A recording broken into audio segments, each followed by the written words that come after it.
So, thinking about all this waiting, I can still feel the anticipation that filled me as a child when Thanksgiving came, and I knew that Christmas was just around the corner.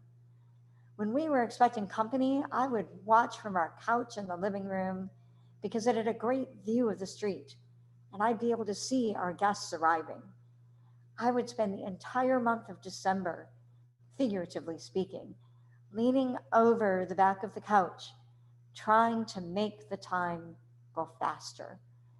I was desperately curious about every detail of the parties that were being planned, what food would be served, when my cousins would come in from out of town, what service we would attend at church, what Santa would bring me, and could I please, please, please go along when my dad went to pick up my grandmother and my great aunts? Every minute seemed like an hour, hours like days, days like weeks. Christmas was all I could think about. And at the same time, it felt like it would never get there. Advent is a time to follow what Jesus calls us to do in Mark: stay awake, keep watch. And I certainly had that down, even if I was more focused on parties and presents than on the birth of Jesus. Time has changed then, or perhaps it's my perception that has changed. Now, rather than being painfully slow, the month of December flies by so quickly that I hardly have time to realize that it's Advent before suddenly, here it is, Christmas Eve. Being who I am always prepared, at least in one sense. Presents are bought and wrapped, the tree is trimmed, food for the family meal is ready. But spiritually and emotionally, I'm always taken by surprise when Christmas comes. I spend more time on my to do list and less time leaning over the back of the couch. And as years go by, I find myself yearning for the time that I spent as a child simply anticipating. Our effort to be present and wait during Advent is certainly not helped when we have to walk past several aisles of Christmas decorations in the store in order to get to the Halloween costumes in mid October, all while listening to Deck the Halls and Frosty the Snowman piped through the sound system.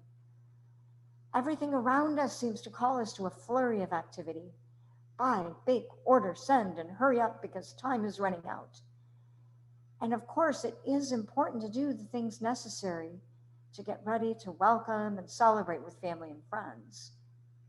But in the midst of all this activity, on top of the regular daily life that continues, it's easy to forget that Advent is about waiting and hope, and it's particularly easy to forget what we are waiting and hoping for. So, what are we waiting for?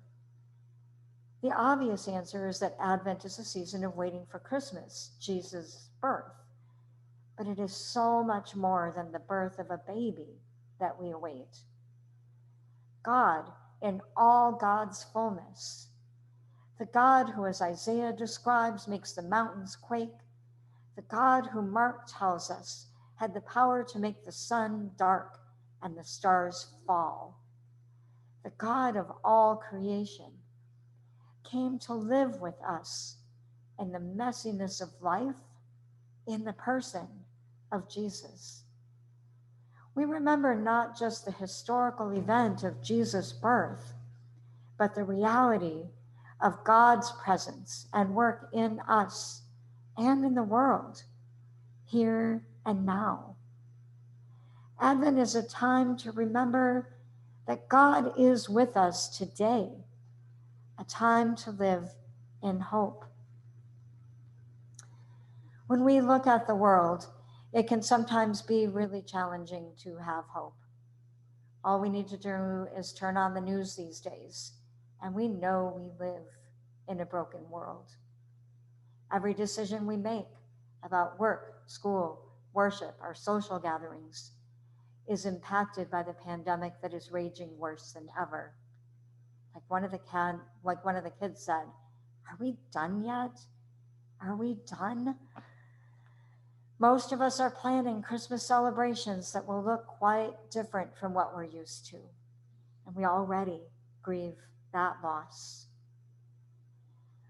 We listen and we hear the voices of nurses, doctors, and other staff at our community hospitals who are stretched to and far beyond their limits.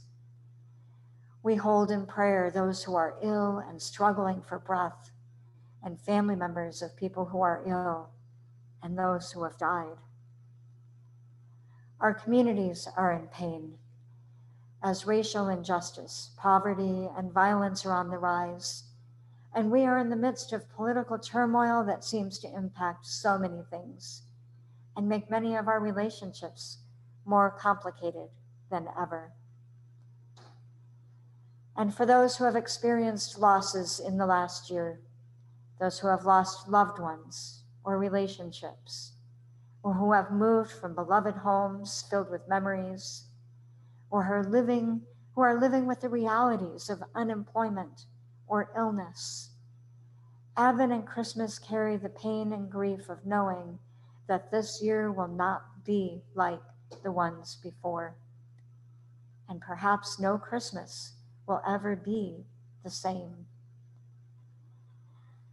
So today, on this first Sunday of Advent, we take a few minutes to hear those voices, feel that pain, and ask the question of how we can have hope and see God at work in the midst of it all.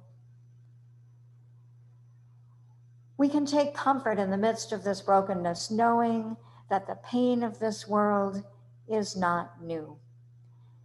In the verses before our passage from Mark, Jesus describes war, betrayal, murder, destruction. And he encourages his followers, promising that nothing is too much for God to overcome. With the psalmist, we can bring the brokenness of our communities and our own pain and brokenness to God and cry out, "Give ear, O shepherd of Israel, shine forth, stir up your might, and come to save us. Restore us, O God. Let your face shine, that we may be saved." The miracle of the hope that we have in Advent is that we are waiting on a God who has never turned away from our pain. As Christians today, whatever circumstances we find ourselves in, whatever grief we live with in this season, whatever challenges we face, we await the birth of Jesus, knowing the rest of the story. Jesus lived, taught, challenged, loved, forgave, healed, called. And Jesus died and rose again. Death was not the last word then, and it is not the last word today. Jesus transformed people's lives, and we are invited to put ourselves completely in God's hands, like clay ready to be formed by the potter, willing to be changed, to be made new. In Advent, we're called to live in hope that God is with us today, to trust that the kingdom of God is at hand. Waiting, anticipating, living in hope don't easily find their way onto our to-do list. But in this moment, for this season, it may be the most important thing for us to do. We don't know the day or the hour when the kingdom of God will be fully accomplished, but we can keep watch. And if we do, we will see glimpses of it. We can see God at work in the way people love and care for each other, in voices courageously speaking truths that are hard to hear, in the beauty of creation. And we can call out like a watch person, "Hey, look, there it is. God is here. Did you see it?" So those around us will also know that we have great reason for hope. We are called to witness to God's presence by being the hands and feet of God in the world ourselves, by showing God's love and care for others and calling for justice when it is due, so that others can see God at work through us. And most of all, we can put our trust in God, who sends Jesus to show us that no matter what is happening in our lives and in the world, we are never alone. I plan to spend a lot of time leaning over the back of the couch this Advent, anticipating God's coming into the world anew, trusting in hope in God's faithful promise. I invite you to join me so we can support each other in our commitment to take seriously the call to keep watch for the presence of God in our midst. We don't know the day or the hour, but there's plenty of room on the couch, and it has a great view. Thanks be to God.